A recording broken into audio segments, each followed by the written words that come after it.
Episode 3 of The Acolyte, titled Destiny, is 44 to 45 minutes long, and we start off 16 years earlier with twin sisters Osha and May on Brendok.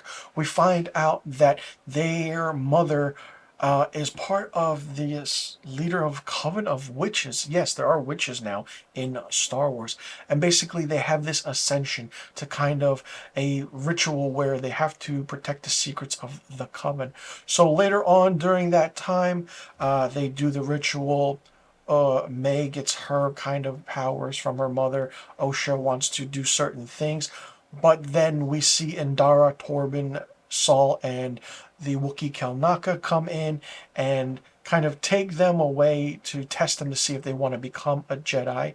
Osha 100% wants to become a Jedi. She wants to see other things about kids and not do everything with her sister May.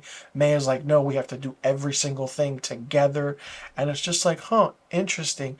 And not only that, we find out that through certain means, they don't have a father, but their mama created them in some interesting, unique way. That probably will be explored later on in the season or in a future episode. But then they kind of, go back and forth. Osha and May are, dueling twin sisters, and we kind of figure out what happened at the time of the fire, which was mentioned in the first two episodes. And we see that May is the one that started the fire, because in a way, I guess she was jealous of her sister Osha because she wants her sister with her. But Osha's like, no, I want to do my own thing. I want to become a Jedi. And Saul is just like, yeah, okay, we can do that, we can make that happen. So the fire starts with May because May is, her anger gets the best of her, evidently. But yeah, they kind of figure out what's going on. Osha is saved by Saul, and we see that, May kind of killed everyone in the coven, evidently, because she is that powerful. And then it just goes on from where we see that Saul now says to Osha, like, you will be my Padawan. I will train you in the ways of the Jedi.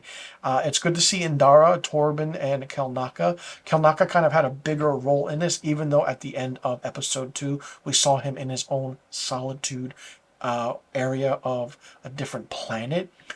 This episode was here nor there. This doesn't feel like a Star Wars show. It's just a show with Star Wars in the title, with Star Wars The Acolyte. The acting by the two young girls who play the twin sisters could be a little bit better. The timing, I feel like, is off. There's no chemistry there.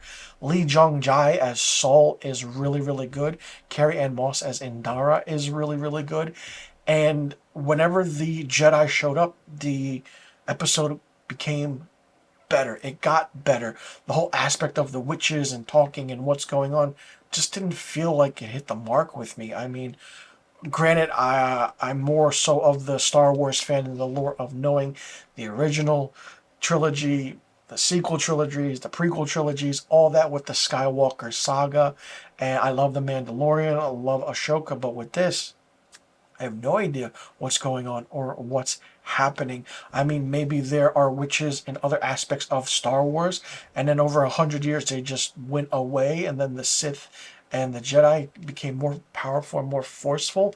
I mean, I didn't read all those side books that they have that continued certain aspects of the stories in a way, but while this episode could have been better, I mean, I want to know more of what's going to happen and how it's going to play out, because this whole aspect of Osha and May is like, okay, it's good, but explain it more. Give us more. What's the whole aspect of these sisters doing things? And with one actress playing twin roles, it's always difficult. And how will this affect the future of knowing the Jedi and everything like that? And May is the villain in this, absolutely, because she burned the Book of the Jedi, and then it goes on from there. Osha's just playing her part. They see the back and forth using their powers. So it's like, all right, where do you go from here? In a way, I am disappointed so far because it's 3 episodes in and it needs to get going and it needs to get a little better.